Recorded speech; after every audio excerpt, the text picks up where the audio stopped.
Good afternoon, guys. It's Mike Fowler with Orange County Telescope. How you guys doing today? Just got a request on my YouTube channel for some movement on the new Advanced VX Mount. So what I did is I pre-aligned it here. I just used a planetary alignment, aligned it to Jupiter, and now what we're going to do is we're just going to have it move to, let's say, the moon. The moon. And we'll press enter.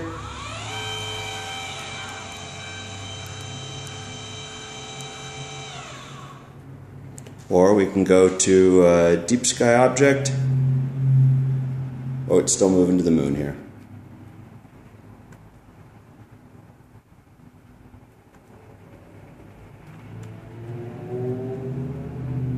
Deep sky object. Let's go to named object. How about the Andromeda Galaxy?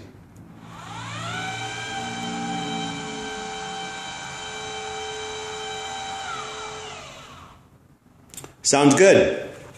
Hope you like it.